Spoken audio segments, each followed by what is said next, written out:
in honor of one of the more active windows in football, in my experience at least, I asked the question that no one will ever ask. I want to get into my GM bag. Call me Le GM. I'm going to turn great teams into champions. If you read the title, you probably know what I'm talking about. But the concept is, we're going to be reminiscing on the NEL egoist arc in Blue Lock with a plot twist. This is where we twist the plot by going through every team and giving them one free transfer that I think would greatly help the team throughout the arc. Just in case, before you guys question some of the picks I do, because I'm going to be right with the picks. I'll be trying to avoid transferring characters that are key to other teams, are basically the identity of that team. So players like Baru, Bachara is going to be rotting in his team. He's not escaping. He's not seeing the light of day, I promise you. He's being stuck in that team. And also, this is no NBA rule, so where we're doing player swaps, that sounds way more complicated. So I'm just going to be taking one guy and putting him in a different team. Just think there's dupes. Forget about the consequences. We are just here for fun. And finally, probably the most important rule, I'm just going to be using Blue Lock players. So no Gen 11, no Ness, whoever else isn't part of the core Blue Lock system, I am not using you. Unfortunately, sorry, I guess. I don't know what you want. But now let's get straight into it. And let's start with Bacha. What do we know about Bacha? They like to play free. They were doing a lot of losing, but they were having fun. And Bachira was out there playing unethical football in the name of freedom. Now, while any help would help this team be better, the best thing for this team probably would have been a defender that will allow either Bachira or Lavio to do their thing and help Otoya keep somewhat of a balance. If you guys seen any of my other Blue Lock videos, you would know how much I like this guy. This is my guy. Shout out him. He's going to be one of the best in the future. And this guy is Nico. Defensively, he's great. He may not be the best defender, but defensively, he's solid. But what makes him so good, great, even, his IQ, his ability to play, especially his ability to play off the ball. And I'm going to be honest with you, in this team, you're going to need to know how to play off the ball. Like I said before, unethical football is being played. You just give the ball to Bachira and give him options.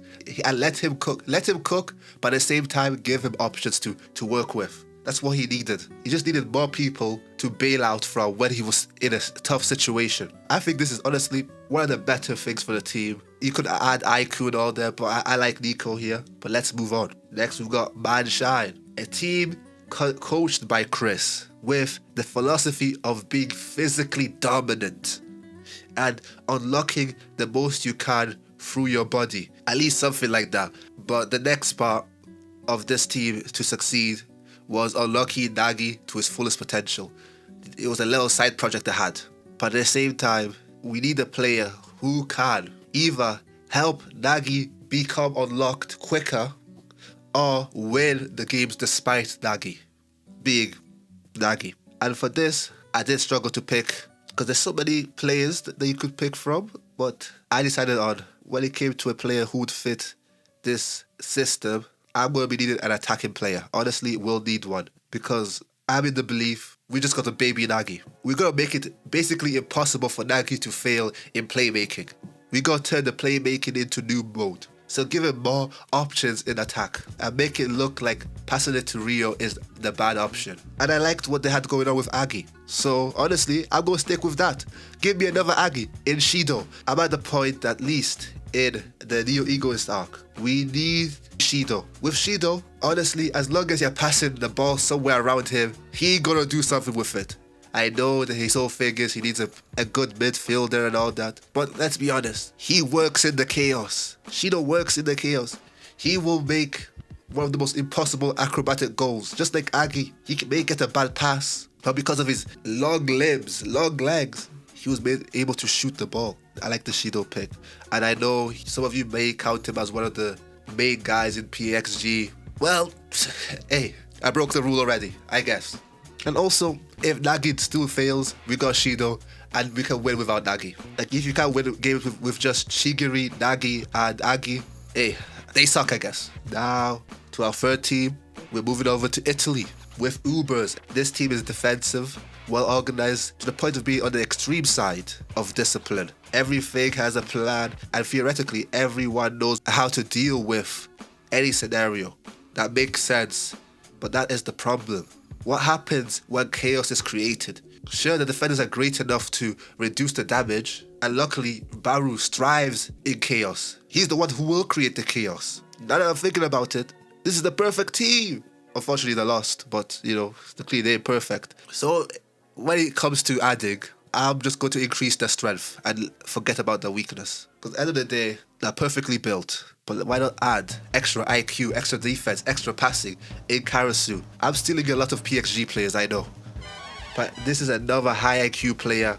Plays defense, makes the wall even stronger on defense. And you guys might pick Rio, and I get that. He's more versatile on the creative aspect. I just don't see it. I just don't feel it. I don't know why. I just don't think it suits him in that type of system. But I could be wrong. We got the runners-up, PXG. And like real life, I like to say they play expensive football on the low-key. Now, what is that? It means a team full of talent, probably the most talented team, top to bottom, in the roster. The depth is crazy, giving Loki so many weapons and options to play with and formations that he can really do anything he wants because of all the talent he has. He can play 3 strikers, 2 strikers, whatever he wants to do. Because he has these options, it's only for the expensive players.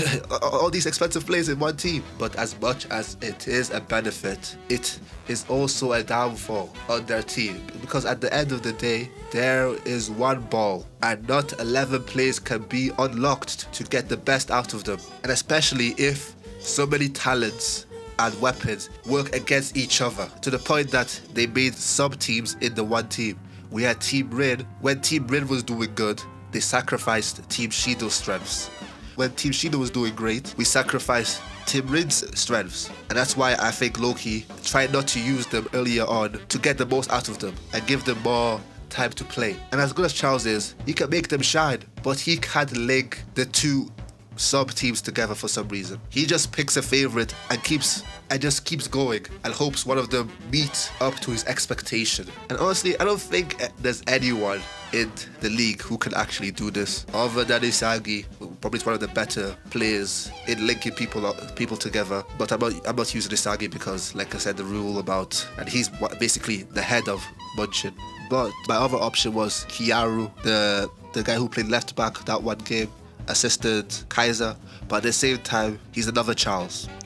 He's just gonna pick at a whim who he wants to help, which one is the more impressive person to pass to, I guess, or riskier pass, living his life on the edge or something like that. That was his whole thing. So I'm saying, fuck it, let's add more chaos into it. Give Charles more options. Give me Kunigami. Just run around and make more problems. Give Charles more options. This was definitely a hard one. What would you guys have picked? And finally, the last team. They won. Winners. Not a single loss in their name. Most of the players are top 23 players in Blue Lock. That's what happens when you win. But anyway, we're talking about Munchin. There's just a bunch of talented learners adapting their way to victory. They are a balance of structure and chaos. But if we read the manga, we know why they won. They just had a bunch of plot, but not really. We call it X Factor over here. Because when you have geniuses who are great with the ball and off the ball and getting their team involved and only need a moment that they can take advantage of. Because when it comes to players who are in the right place in the right time, this team has top 2, the best players in this category. Not that to say I'm choosing Rio. I know we got a lot of Rio haters out there, but when it comes to someone who has the ability to be the most unpredictable player, he definitely fits the bill. Just sad that he's one of the most predictable players. He's gonna give you a Rio-esque move, maybe copy Rin, not Rin, his brother. That's his whole bag. But if there's any team that can unlock this out of him, it's Munchin.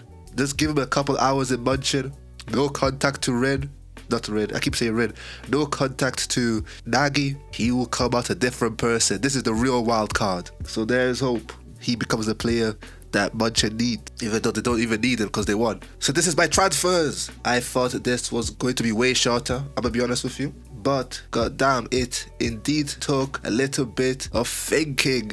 I didn't want to think, but at the same time, I could have got a little bit with more obscure characters. I'm sure there's a team out there who could have used players like RU and others. But honestly, I'm not doing all that. But yeah, did I get it right? And in an alternate world, where what place would they rank? Does it even change at all? And fuck it, when the new arc ends, we changing nationalities. We're turning Isagi Nigerian.